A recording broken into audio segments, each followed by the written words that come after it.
Série Heróis da Fé. Hoje, vida e obra de Charles Spurgeon.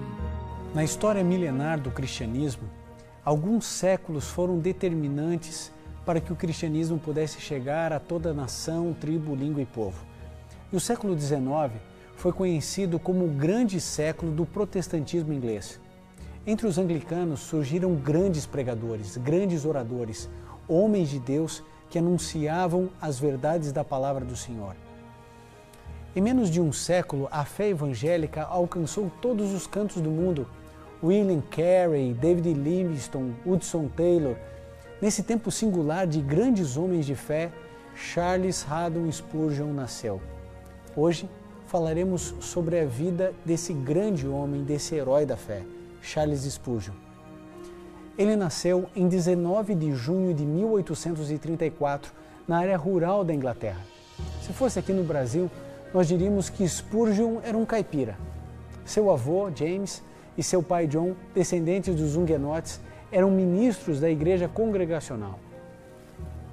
Desde pequeno, ele era acostumado a saber fazer o quê? Ouvir sermões. Talvez por isso ele tenha dito um dia ao seu filho: meu filho, se Deus te chamou para ser um missionário, eu ficaria triste ao ver-te ser reduzido a um simples rei. Spurgeon era cheio de frases de efeito. Seus sermões são ouvidos até hoje na internet. Milhares e milhares de sermões foram impressos. Sabe, por motivos financeiros ou por causa da saúde de sua mãe também, passou os primeiros anos da sua adolescência na casa do seu avô. E foi ali que Spurgeon teve contato com a obra O Peregrino, de John Bunyan. Talvez por ouvir tantos sermões, na sua adolescência, Spurgeon já travava uma luta interior, se considerando o pior de todos os pecadores. Ele sempre, com suas frases de efeito, já desde a adolescência, trazia alguns conceitos importantes. Talvez inspirado em Isaías 64:6, ele dizia: todas as nossas justiças são como trapos de imundícia. E ele afirmava, se as nossas justiças são tão ruins assim, imaginem as nossas injustiças. Depois de uma luta tremenda, travada já há vários anos, chegou uma pequena capela metodista onde ouviu um pregador ler o texto: voltem-se para mim e sejam salvos, todos vocês, confins da terra. Esse texto foi tão marcante em sua vida que Spurgeon diz ter se convertido aos 15 anos em 1850. Um texto é a única coisa que Deus precisa para atingir o seu coração e o meu coração. Não precisa mais do que isso. Foi exatamente isso que aconteceu com Spurgeon, e a partir desse momento, Spurgeon passou a ver a religião de uma maneira diferente. Voltem-se a mim e eu me voltarei a vós. Parece que Spurgeon conseguiu enxergar aquilo que ele não havia conseguido.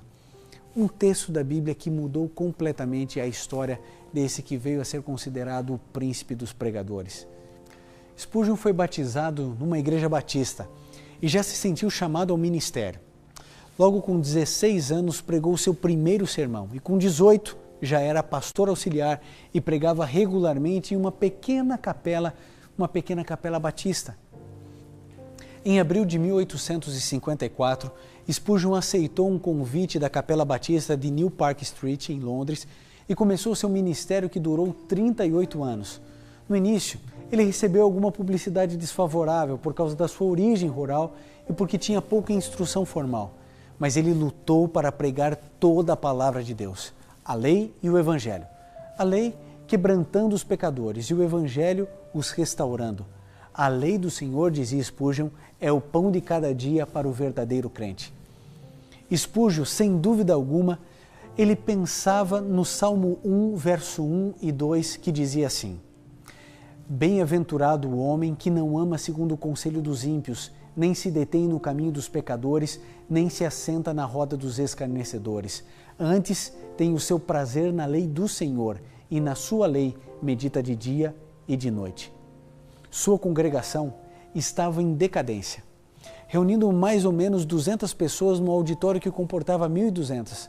Porém, em menos de um ano, o templo se encheu totalmente e logo Spurgeon estava pregando num auditório alugado com capacidade para 4.000 pessoas enquanto o edifício da capela era aumentado. Você imagina então o seguinte conceito: a lei do Senhor é perfeita, a lei do Senhor refrigera a alma. Spurgeon começa a pregar o Evangelho e a lei, o Evangelho e a lei. A igreja, quando ele chegou, tinha ali pouco mais de 200 pessoas, um espaço para 1.200, mas quando a palavra do Senhor é pregada tal qual ela é, não adianta. As pessoas se convertem, as pessoas se aproximam de Deus através das suas sagradas escrituras. Ele estava agora pregando para mais de 4.000 pessoas. Numa noite, um acidente fez com que Spurgeon fosse aos jornais. Alguém gritou que havia começado um incêndio e na correria 7 pessoas morreram e 28 ficaram feridas. As pessoas tentavam, inspiradas pelo inimigo de Deus, desanimar e destruir esse ministério que se transformaria num dos grandes ministérios de um grande pregador. Com 22 anos, Spurgeon era o pregador mais famoso de seus dias, mas Spurgeon tinha um sonho. O sonho de Spurgeon era fundar um centro de treinamento de missionários. Ele dizia assim: todo cristão ou é um missionário ou é um impostor. Frases de efeito. Spurgeon conseguia trazer à reflexão a mente e o coração mais empedernido. Um missionário deve ser, na verdade, o reflexo de todo cristão. Senão, na verdade, o indivíduo não é nada daquilo que ele afirma ser.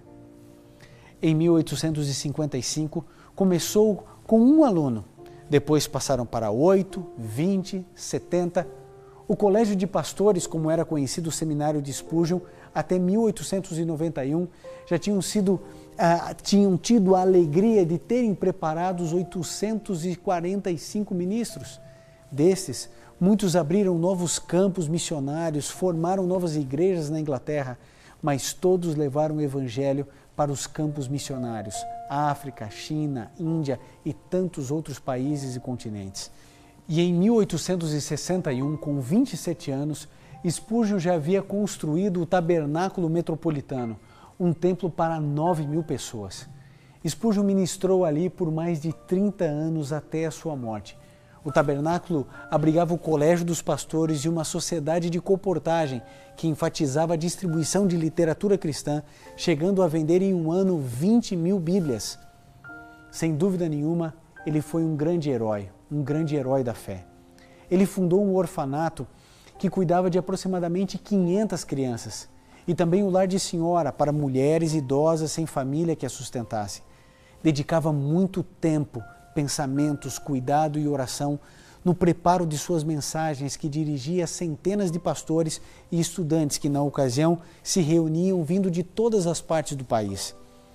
Ele tinha alguns pensamentos interessantes. Olha só o que ele disse: coloco-me diante de vocês para confessar com toda sinceridade, do fundo do coração, que atribuo a generosa prosperidade concedida por Deus a esta igreja muito mais às orações de seu povo do que a qualquer coisa que possa ter me concedido.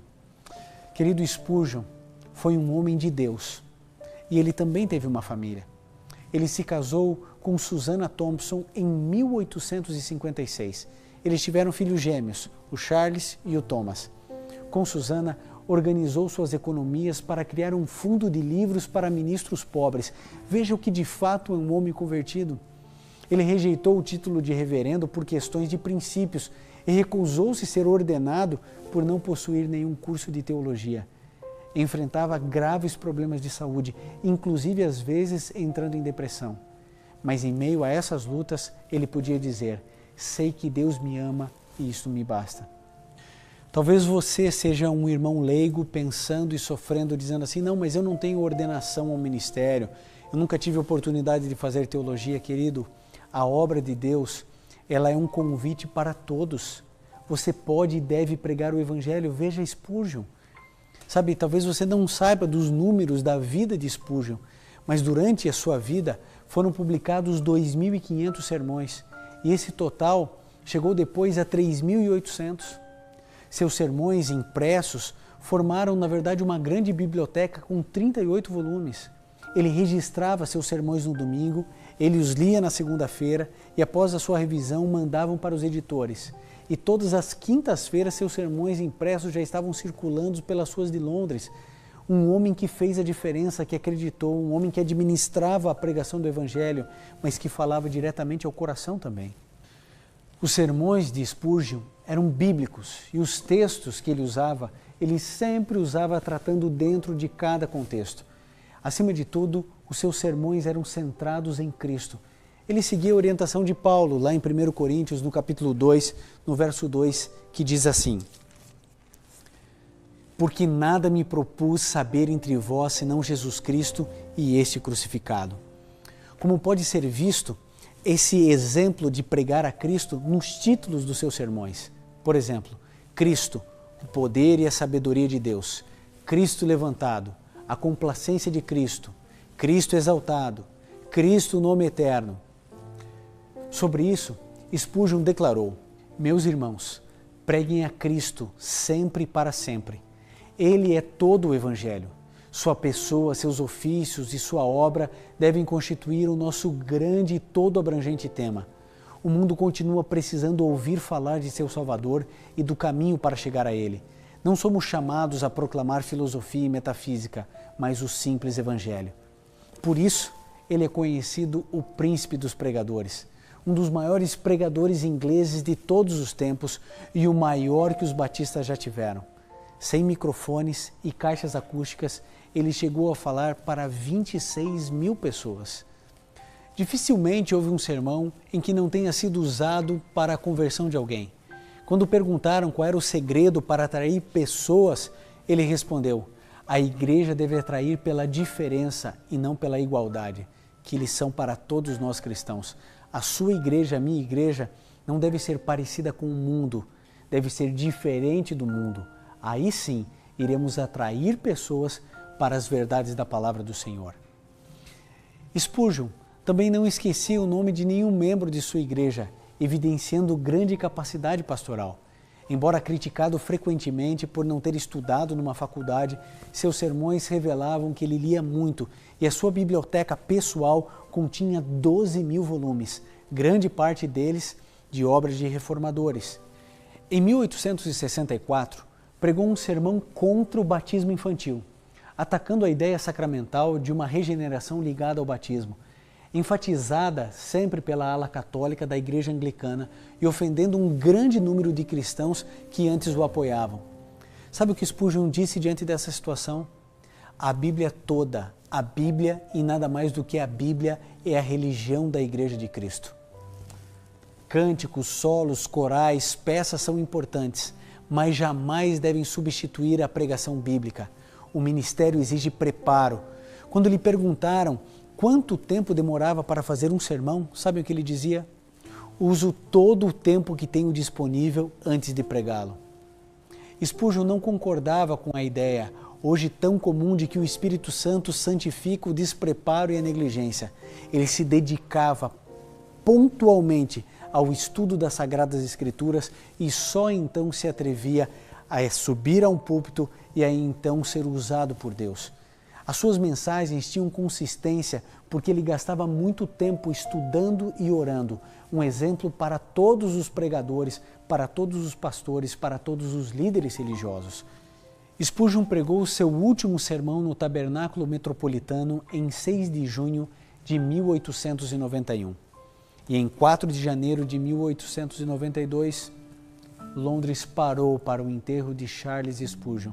Estava com 58 anos, mas aquele menino, apenas um menino, que se considerava o maior dos pecadores, agora antes de morrer dizia: há pecado até na nossa santidade, há incredulidade na nossa fé, há ódio no nosso próprio amor, há lama da serpente na mais bela flor do nosso jardim. O que Deus pode fazer quando nos colocamos em suas mãos? O que Deus pode fazer quando suplicamos: Senhor, usa-me? Querido, Deus pegou um camponês, um caipira, e o transformou no maior dos pregadores que esse mundo já viu depois de Cristo, Paulo, dos heróis da Bíblia.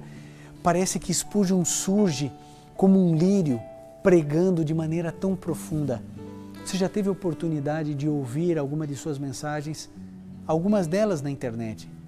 Mas hoje é o momento de você se colocar diante de Deus e falar: Senhor, se o Senhor pôde usar Spurgeon, o Senhor também pode me usar. Se ele teve coragem de ir contra os conceitos da sua época, que eram contrários à Bíblia, eu também posso ter coragem. É hora de nós ouvirmos a voz que nos acalma, que cala a nossa alma. É hora de nos dedicarmos ao Senhor de tal maneira que Ele possa nos usar.